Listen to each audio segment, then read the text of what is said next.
গুরুত্বপূর্ণ একটা বিষয়। এখন মা বাবা যদি আপনারা নাফরমানি করতে বলে তাহলে কি করবেন? আপনার আব্বা আপনাকে নাফরমানি করতে বলছে, আম্মা আপনাকে নাফরমানি, যেমন আপনাকে বলছে তুই মাজারে সেজদা দিতে হবে। অনেক এরকম আছে পরিবার যে সন্তান মাশাল্লাহ মাজারে সেজদা দেয় না, কিন্তু মা বাবার আকীদা বিশ্বাস, তারা বাৎসরিক একটা সেজদা দিতে বিভিন্ন জায়গায় যায়। তো সেক্ষেত্রে কি করবেন বলেন আমার সাথে? ভদ্রতার সাথে সেই হুকুম প্রত্যাখ্যান করতে হবে। বলেন মা বাবা যদি শিরিকের কথা বলে, নাফরমানির কথা বলে, ভদ্রতার সাথে সেই হুকুম প্রত্যাখ্যান করতে হবে। সূরা লোকমানের 15 নম্বর আয়াতে আল্লাহ বলেন, وَإِنْ جَاهَدَاكَ عَلَىٰ أَن تُشْرِكَ بِي مَا لَيْسَ لَكَ بِهِ عِلْمٌ فَلَا تُطِعْهُمَا। তোমার মা বাবা যদি তোমাকে বাধ্য করে আমি আল্লাহর সাথে শিরিক করার জন্য, ফালা তুতিহুমা, মা বাবার এই কথাটা তুমি শুনবা না, মানবা না। ওয়া সাহিবহুমা ফিদ দুনিয়া মা'রুফা, মা বাবার সাথে সদাচরণ করবা, তাদের প্রতি উত্তম আচরণ করবা, যতদিন দুনিয়াতে থাকবা তাদের সাথে সদ্ভাব বজায় রাখবা। আপনার মা বাবা আপনাকে ঘর থেকে বের করে দিয়েছে শিরিক না করার কারণে। মা বাবা আপনাকে বলল তুই ঘর থেকে বের হয়ে যা, আমাদের মতো না চললে এই ঘরে তুই থাকতে পারবি না। আপনি ভদ্রভাবে বের হয়ে যাবেন আর বলবেন আম্মা আমি শিরিক করতে পারবো না, আব্বা আমি শিরিক করতে পারবো না। দূরে চলে আসছেন, আসার পর আল্লাহ বলেন ওয়াসাহিবহুমা ফিদ দুনিয়া মা'রুফা, যতদিন দুনিয়াতে আছেন মা বাবার সাথে সদ্ভাব বজায় রাখতে হবে। ঢাকা চলে আসছেন, আসার পর ফোন করলেন আপনার আব্বা আম্মার কাছে, আপনার আব্বা আপনার ফোন রিসিভ করে না, অভিমান করে আছে যে আম্মা কথা শুনে না কেন।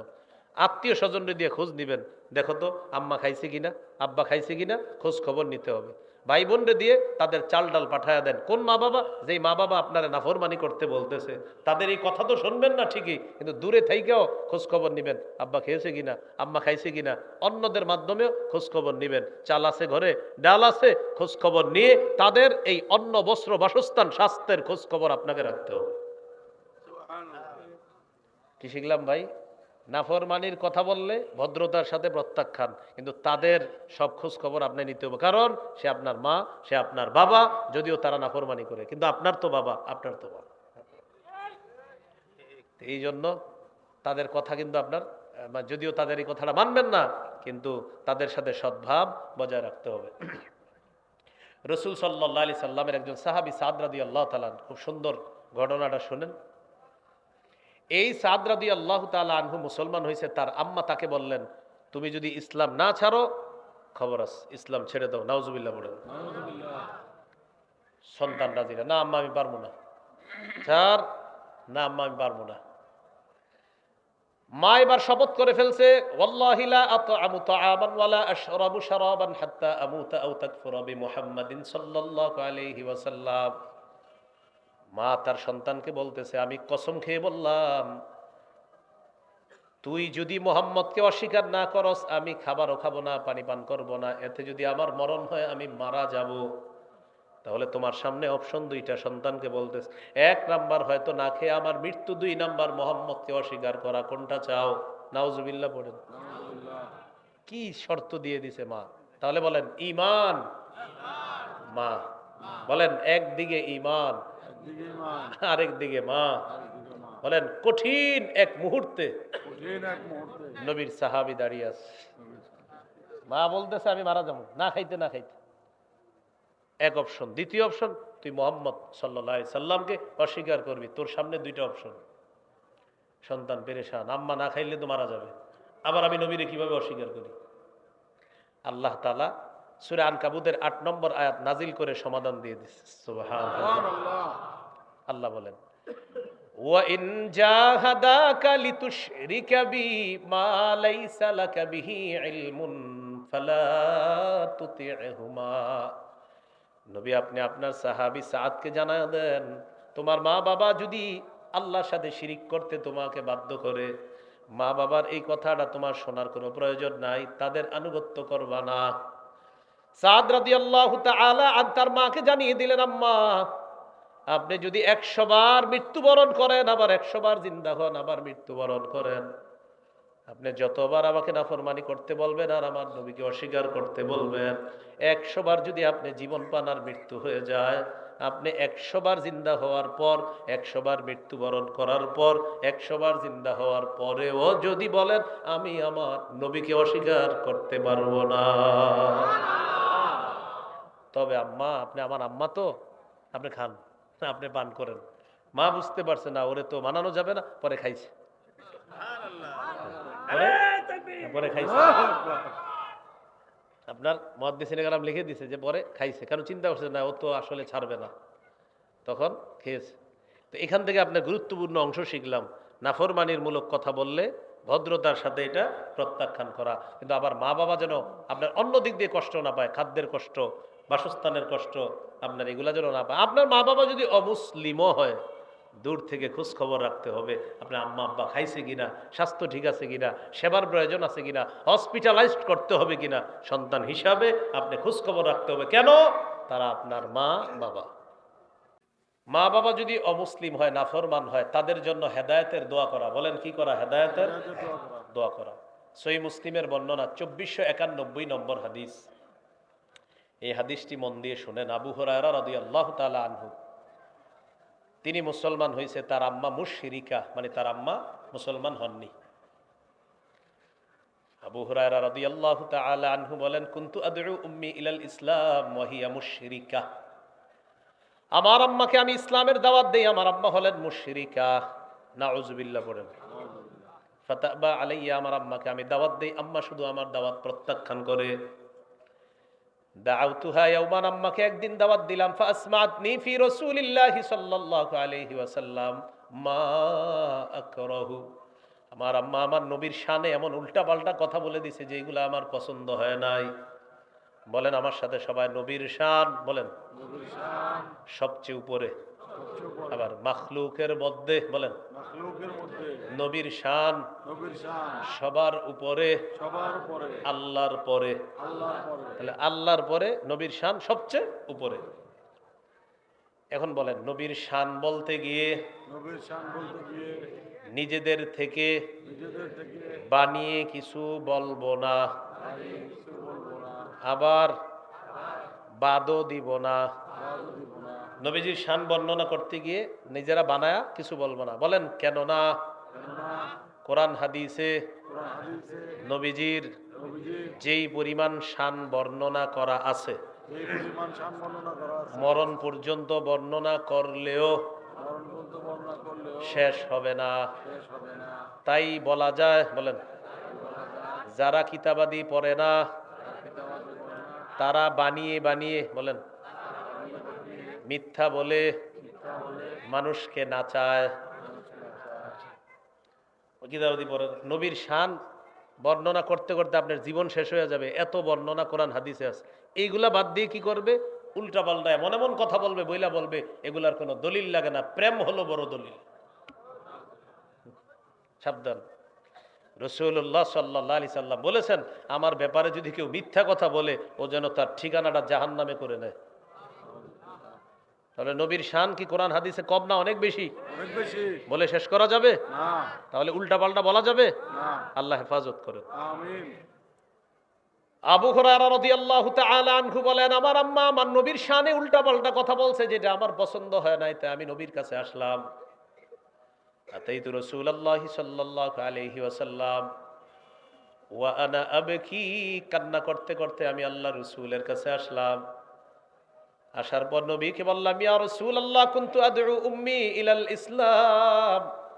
আম্মাকে আমি ইসলামের দাওয়াত দেই, ফাতাবা আলাইয়া, আম্মা শুধু দাওয়াত প্রত্যাখ্যান করে। ফাদাউতুহা আল-ইয়াওমা, আজকে আম্মাকে আমি দাওয়াত দিয়েছি। ফাসমাআতনি ফিকা মা আকরাহু, হুজুর আপনার ব্যাপারে এমন কিছু বলছে যে আমার পছন্দ হয় নাই, আপনার সম্মান খাটো করে কথা বলছে যে আমার পছন্দ হয় নাই। উদউল্লাহ আইয়াহদিয়া উম্মা আবি হুরায়রা ইয়া রাসূলুল্লাহ, আপনি একটু আল্লাহর কাছে দোয়া করেন, আমি আপনার কাছে আরজ রাখলাম, আল্লাহ যেন আবু হুরায়রার মাকে হেদায়েত দিয়ে দেন। সাথে সাথে নবীজি বললেন, আল্লাহুম্মা হাদি উম্মা আবি হুরায়রা, আল্লাহ আবু হুরায়রার মাকে আপনি হেদায়েত দিয়ে দেন। দোয়া করছে। আবু হুরায়রা রাদিয়াল্লাহু তাআলা আনহু বলেন, ফাখরাজতু মুস্তাবশিরান বিদাওয়াতি রাসূলিল্লাহি সাল্লাল্লাহু আলাইহি ওয়াসাল্লাম, নবীজি দোয়া করার কারণে খুশিতে আমি বাড়ির দিকে রওনা করলাম। বাড়ির সামনে আসলাম, ফাসিরতু ইলাল বাব, দরজার সামনে এসে দেখি ফাইদা হুয়া মুজাফ, দরজাটা বন্ধ। সামিআত উম্মি খাশফা কদামাইয়া, ভিতর থেকে আম্মা আমার পায়ের আওয়াজ শুনছে। ভিতর থেকে আম্মা বললেন, মাকানাক ইয়া আবা হুরায়রা, আবু হুরায়রা যেখানে আছো ওখানেই থাকো। সামিআতু খদখদাতাল মা, কান লাগিয়ে আমি শুনতে পেলাম পানির কলকল আওয়াজ, পানি পড়তেছে। বুঝতে পারলাম এগোতা সালাত, আম্মা গোসল করলেন।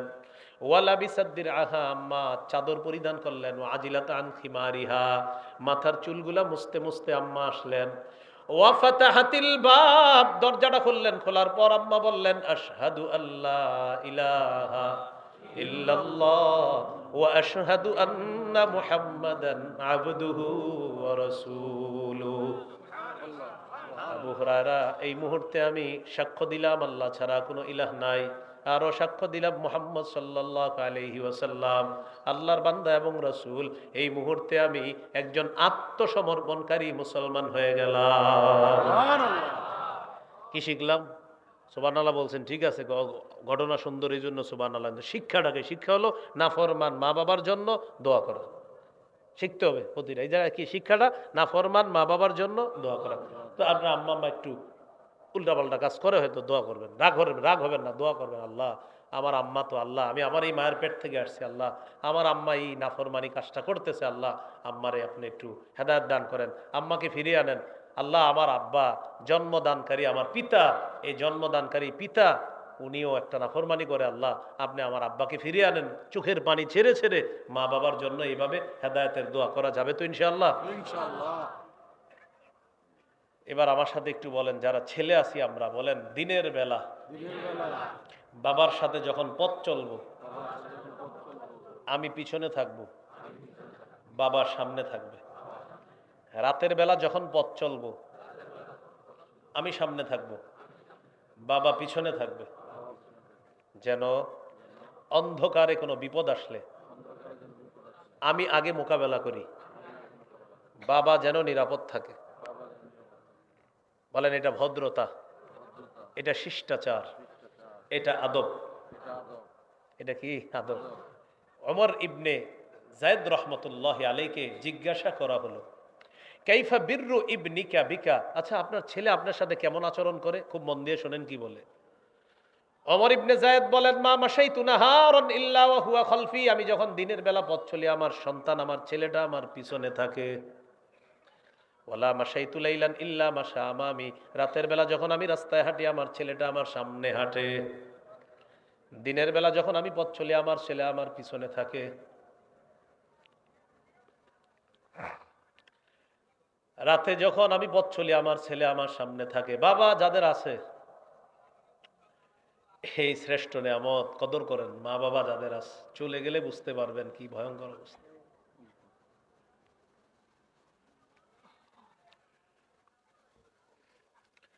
তো এই জন্য মা বাবার সাথে ওনারা যতদিন আছে খুব কদর করা।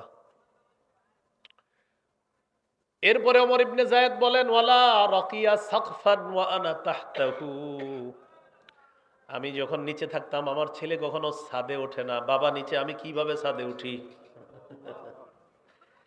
দিনের বেলা পথ চললে সে আমার পিছনে থাকে, রাতে চললে সে আমার সামনে থাকে। আর যখন আমি কখনো নিচে থাকতাম আমার ছেলে কখনো ছাদে উঠতো না। উঠলে গুনাহ হবে না, আপনি ছাদে উঠলে গুনাহ হবে না, ভদ্রতা, আদব, শিষ্টাচার, মানে বুঝাইতেছে যে আমি নিচে থাকলে ও ছাদে উঠতো না, আব্বা নিচে, আমি কেমনে ছাদে উঠি। আল্লাহ আমাদেরকে বুঝার তৌফিক দান করেন।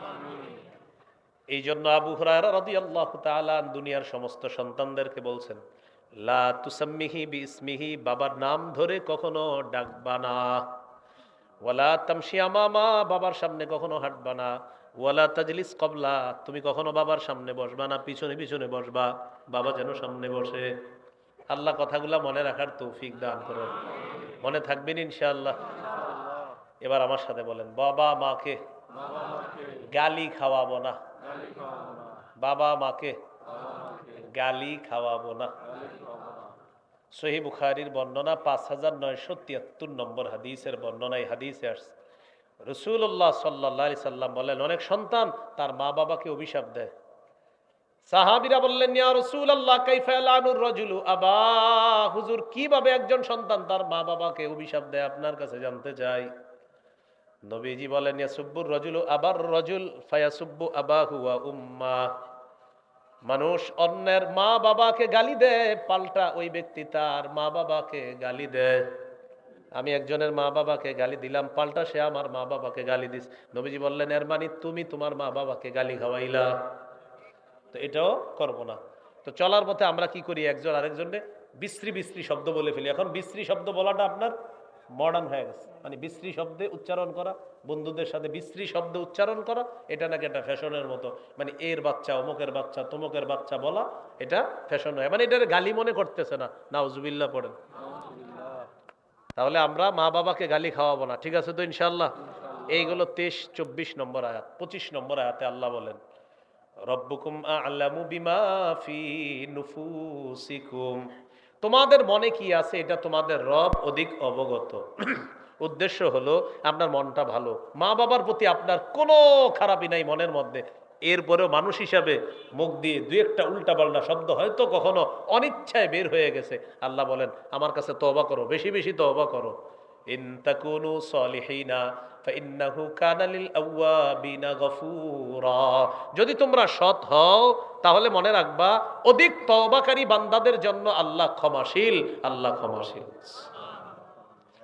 এইগুলো 25 নম্বর আয়াত। 26, ওয়াআতি যাল কুরবা হাক্কাহু ওয়াল মিসকিনা ওয়াবনাস সাবিলি ওয়ালা তুবাদদির তাবযীরা। আর বেশিক্ষণ নাই, একটু মন দেন, আর কয়েকটা আছে, 26, 27, 28, 29, 30, ওগুলো বেশিক্ষণ লাগবে না।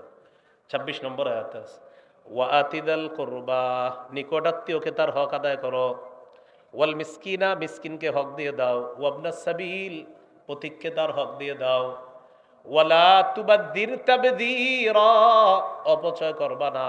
কি করবা না? বলেন আমার সাথে, ইসরাফ অর্থ অপচয় করা, তাবদীর অর্থ অপচয় করা। বলেন, আল্লাহ কোরআনে বলেছেন ওয়ালা তুসরিফু, অর্থ অপচয় করো না। আল্লাহ কোরআনে বলেছেন ওয়ালা তুবাদদির, অপচয় করো না। প্রশ্ন হলো, বলেন দুই অপচয়ের মধ্যে পার্থক্য কি? দুই অপচয়ের মধ্যে আল্লাহ বলছে লা তুসরিফু, অপচয় করো না, আবার বলছে লা তুবাজ্জির, অপচয় করো না। তো দুইটার অর্থই অপচয়, কিন্তু আরবি কি দুইটার এক না ভিন্ন? অর্থ এক না ভিন্ন? এক। হ্যাঁ, অর্থ এক, আরবি ভিন্ন। তাহলে ইসরাফ অর্থ অপচয় করা, তাবযীর অর্থ অপচয় করা। পার্থক্য কি একদম বুঝতে পারবেন, যেটা আমাদের ছাত্ররা বুঝে ফেলে, আশা করি আপনারা সাধারণরা আজকে বুঝবেন ইনশাআল্লাহ। বলেন, বৈধ কাজে অনর্থক খরচ করাকে অপচয় বলে। এই অপচয়ের আরবি ইসরাফ। এবার সুন্দর করে বলেন, বলেন বৈধ কাজে অপচয় করাকে ইসরাফ বলে।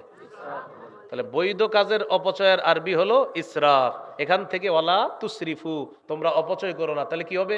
বৈধ কাজে অপচয় করিও না। এজন্য আল্লাহ বলছে কুলু ওয়াশরাবু ওয়ালা তুসরিফু, খাও পান করো। বলেন, খাবার কি খারাপ না ভালো? পান করা কি ভালো না খারাপ? তাহলে খাওয়া পান করা ভালো কাজ। আল্লাহ বলছে ওয়ালা তুসরিফু, অপচয় করো না। খাইতে খাইতে তুমি খাওয়া, অপচয় করো না। তাহলে বৈধ কাজে অপচয়কে বলা হয় ইসরাফ। বৈধ কাজে অপচয়কে কি বলা হয়? বলেন, অবৈধ কাজে অপচয়কে বলা হয় তাবদীর। এটাই আমাদের আলোচ্য বিষয়, ওই যে আজকের যে আলোচনা আর কি। আল্লাহ বলেন ওয়ালা তুবাদদির তাবদীরা, অপচয় করো না। বলেন তো এই অপচয়টা কি বৈধ না অবৈধ কাজে? হ্যাঁ, বৈধ। ওয়ালা তুবাদ্দির তাবদীরা, অবৈধ কাজে অপচয় করবো না। আর যেখানে আসছে ওয়ালা তুসরিফু, অপচয় করো না, এর মানে হলো বৈধ কাজেও মাত্রাতিরিক্ত খরচ করবা না। 10 জন আপনার ঘরে মেহমান আসছে, রান্না করছেন 40 জনের, কয়জন আসছে মেহমান, কয়জন? মানে ওনারা বলছে যে আমরা 10 জন আসবো, তো ঠিক আছে, 10 জনের জায়গায় 12 জন আইতে পারে, 15 জন আইতে পারে, রানছে 40 জনের আবেগে, এতগুলো রানছেন কেন? কিনলে জানে রান্না করে ফেললাম না, এটা অপচয়। তাহলে এই অপচয়টা বৈধ কাজে, এটা বৈধ কাজের অপচয়। ওয়ালা তুসরিফু, বৈধ কাজে অপচয় করবা না। আর ওয়ালা তুবাদ্দির তাবদীরা, অবৈধ কাজেও অপচয় করবা না। আশা করি ওলামা হযরতরা তো বুঝিয়েছে, আগে থেকে জানে, অন্যরাও বুঝছেন, বুঝছেন নি সবাই? ইনশাআল্লাহ। আলহামদুলিল্লাহ। আসলে বুঝছেন নি? সত্যি তো? আচ্ছা। আল্লাহ বলেন ওয়াতিদাল কুরবা, নিকটাত্মীয়র হক দাও, ওয়াল মিসকিনা, মিসকিনের হক দাও, আবনাস সাবিল, পথিকের হক দিয়ে দাও, ওয়ালা তুবাদ্দির তাবযীরা, টাকা পয়সাগুলো অবৈধ কাজে খরচ করবা না, অপচয় করবা না, জুয়ার মধ্যে অপচয় করবা না, তাস খেলার মধ্যে অপচয় করবা না। মনে রাখবা ইন্নাল মুবাদ্দিরিনা কানু ইখওয়ানাশ শায়াতিন, অপচয়কারীরা হলো শয়তানের ভাই। অপচয়কারীরা কার ভাই? শয়তানের ভাই। ওয়াকানা শাইতানু লিরাব্বিহি কাফুরা, শয়তান তার রবের প্রতি বড় অকৃতজ্ঞ। বলেন নাউযুবিল্লাহ। এবার গুরুত্বপূর্ণ একটা কথা শুনেন। আপনার নিকটাত্মীয় আপনার কাছে আসছে, মানে আপনি প্রতি বছর তাদেরকে কিছু দান সৎকা করেন, কিন্তু এবছর আপনার নিজেরই সামর্থ্য নাই, নিজেরই সামর্থ্য, যেমন করোনার সময় অনেক ধনী মানুষও আপনার সামর্থ্যহীন হয়ে গেছে, তো ওই বছর আপনার কাছে অনেকে চাইছে, তখন আপনি বললেন দেখো এই বছর আমার নিজেরই সমস্যা, আমি পারবো না, তবে ইনশাল্লাহ আল্লাহ যদি দেয় সামনে থেকে আবার দিব। তো আল্লাহ বলেন ইম্মা তুরিদান্না আনহুম, যদি তুমি তাদের থেকে মুখ ফিরিয়ে নাও, উদ্দেশ্য হলো এবছর যদি তুমি তোমার অভাবের কারণে তাদেরকে দিতে না পারো, অভাবের কারণে যদি তুমি তাদেরকে দিতে না পারো, আবার বলছি ওয়া ইম্মা তুরিদান্না আনহুমের শাব্দিক অর্থ হলো যদি তুমি তাদের থেকে মুখ ফিরিয়ে নাও, মানে এবার যদি তুমি অভাবের কারণে তাদেরকে দিতে না পারো, তোমারই অভাব, দিতে না পারো। এরপরে আল্লাহ বলেন ইবতিগা রাহমাতিম মির রাব্বিকা তারজুহা, তবে তোমার আশা আছে রহমত পাওয়ার আশা, রবের পক্ষ থেকে রহমত পাওয়ার আশা আছে। এটার দ্বারা উদ্দেশ্য হলো আল্লাহ যদি আমাকে দেয় আমি আবার তাদেরকে দিয়ে তোমার কাছ থেকে প্রতিদান চাই, এটা হলো আপনার আশা। তাহলে দুইটা অংশ, অভাবের কারণে যদি এবার দিতে না পারো, আর যদি তোমার আশা থাকে ইনশাল্লাহ পরে যদি আবার সামর্থ্যবান হয়ে দিব, তখন কি করবা? ফাকুল্লাহুম কাউলাম মাইসুরা, তখন নম্র কথার মাধ্যমে তাদেরকে বিদায় করে দাও, এবার পারতেছি না ইনশাল্লাহ দিব, এরকম ভদ্র কথা বলে তাদেরকে বিদায় করে দাও, সুন্দর কথার মাধ্যমে তাদেরকে বিদায় করে দাও। উগ্র আচরণ করা যাবে না, এই কম দেই নাকি, প্রত্যেকবার দেই না, এবার দিতে পারবো না, নাউজুবিল্লাহ, না, এটা না। আপনি তো ইনশাল্লাহ আবার দিবেন, তো এই জন্য সুন্দরভাবে বলে দেন এবার তো আমি একটু সমস্যায় আছি, এবার পারতেছি না, ইনশাল্লাহ আবার দিব। এইভাবে সুন্দর কথায় ফাকুল্লাহুম কাউলাম মাইসুরা, সহজ কথায় তাদেরকে বিদায় করে দাও, নম্র কথায় ভদ্র কথায় তাদেরকে বিদায় করে দাও। এবার আপনার অনেক টাকা, আপনি এইভাবে আছেন, দিব না আমি, এটা নিষেধ। আবার আপনি সব দিয়ে দিবেন, এটাও নিষেধ। আবার বলছি অনেক টাকা আমি দিব না কিচ্ছু, নিষেধ। আবার সব দিয়ে দিবেন, এটাও নিষেধ। আল্লাহ তাআলা বলেন ওয়ালা তাজআল ইয়াদাকা মাগলুলাতান ইলা উনুকিকা, তুমি তোমার হাত গলার সাথে বেঁধে রাখবা না, তুমি তোমার হাতটা গলার সাথে বেঁধে রাখবা না। বলেন হাত কোথায় বেঁধে রাখবা না? তো মানে কি হাত গলার সাথে বেঁধে রাখবা না মানে কি? তাহলে বোঝা গেল কোরআন বুঝতে হলে উস্তাদ দরকার আছে না নাই? এখন কোরআনের মধ্যে অনুবাদ আছে, তুমি তোমার হাত গলার সাথে বেঁধে রাখবা না, আর জনগণের সামনে বলেন এই জনগণ তোমরা তোমাদের হাত গলার সাথে বেঁধে রাখবা না, বাস এমনি রইলেন, মানে কি? এই জন্য তো আলেম দরকার। কি দরকার? এই আলেমদের নেতৃত্বেই তো 31শে জানুয়ারি 1-2 ফেব্রুয়ারি আপনারা যাবেন, ঠিক না? মাশাআল্লাহ। ওয়ালা তাজআল ইয়াদাকা মাগলুলাতান ইলা উনুকিকা, তুমি তোমার হাত গলার সাথে বেঁধে রাখবা না, উদ্দেশ্য হলো কৃপণতা বশত তুমি তোমার হাতটা একবারে গুটায়া নিবা না। দেখছেন কি সুন্দর কথা, কৃপণতা বশত তুমি তোমার হাতটা একবারে গুটায়া নিবা না। এরপরে কি বলে দেখেন ওয়ালা তাবসুতহা কুল্লাল বাসতি, আবার একেবারে সব দিয়ে দিবা না। ছেলে মেয়েদেরকে না খাওয়া সব দিয়ে দিছেন, আমার কিছু লাগবে না, সব দিয়ে দিলেন না, এটাও নিষেধ। তাহলে একবারে না দেওয়া নিষেধ, একবারে সব দিয়ে দেওয়া নিষেধ। যদি তুমি একবারে না দাও তাহলে কি হবে? ফাতাকুদা মালুমা, নিন্দিত অবস্থায় বসে থাকবা। আর যদি সব দিয়ে দাও মাহসুরা, নিঃস্ব অবস্থায় বসে থাকবা। ওলামা হযরত এখানে আছেন, তো শেষে আছে ফাতাকুদা মালুমাম মাহসুরা। মালুমানের সম্পর্ক লা তাজাল ইয়াদাকা মাগলুলাতার সাথে, অর্থাৎ কৃপণতা করলে নিন্দিত অবস্থায় বসে থাকবা। আর যদি সব দিয়ে দাও মাহসুরা, নিঃস্ব অবস্থায় বসে থাকবা।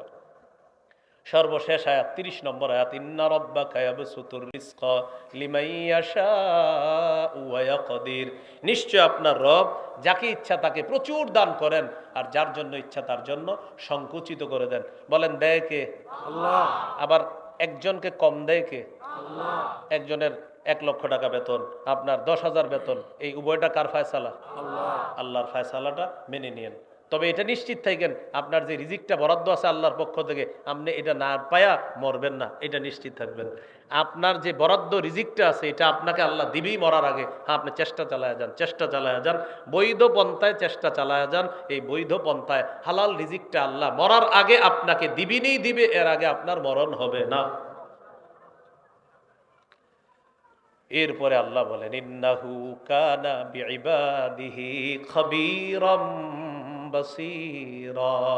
নিশ্চয়ই আল্লাহ তার বান্দাদের ব্যাপারে খাবীর, সম্যক অবগত, বাসীর, সুদৃষ্টি রাখেন। সবকিছু আল্লাহ দেখেন। খুব মন দিয়ে শোনেন, আজকের আলোচ্য বিষয় মোট 2টা, আল্লাহর হক, বান্দার হক। এর মাঝে আবার 2টা চূড়ান্ত ফয়সালা। আল্লাহর সাথে শিরিক করা যাবে না, আল্লাহ ছাড়া কারো ইবাদত করা যাবে না। আরেকটা হলো মা বাবার সাথে নাফরমানি করা যাবে না। আচ্ছা বলেন তো আপনারা, মা বাবা যদি নাফরমানির হুকুম করে তাহলে আমরা উগ্রতার সাথে প্রত্যাখ্যান করবো, ওলামা হযরত ছাড়া অন্যরা? কিভাবে? মাশাআল্লাহ, কিভাবে? হ্যাঁ, বদর সাথে। এই কথাটা কিন্তু মনে রাখতে হবে, ঠিক আছে না? মা বাবা নাফরমান হলে তাদের জন্য খালি অভিশাপ দিব, বরং হেদায়েতের দোয়া করব। আল্লাহ কথাগুলা মনে রাখার তৌফিক দান করেন। সন্তানের অধিকারগুলা, যারা আমার কিতাবটা নিয়েছেন মিম্বরের আমানত, অধিকারগুলা মুখস্থ করবেন, ওইভাবে সন্তানকে বড় করবেন। ইনশাল্লাহ আশা করি ওই সন্তান আপনাদের প্রতি যথেষ্ট অনুগত থাকবে। সন্তানের 64টা অধিকার, মিম্বরের আমানত প্রথম খণ্ডটা, ওইটা পুরো মুখস্থ করে ফেলবেন স্বামী স্ত্রী। যাদের কাছে আছে আলহামদুলিল্লাহ, যাদের কাছে নাই ওরা গাড়িতে যদি নিয়ে এসে থাকে গাড়ি থেকে নিয়ে নেন। 1 থেকে 8 খণ্ড, সবগুলা খণ্ডই সংগ্রহ করার চেষ্টা করেন। প্রথম খণ্ড সন্তানের 64, ভাই ক্যামেরা বন্ধ করে দেন, এটাও ছাড়া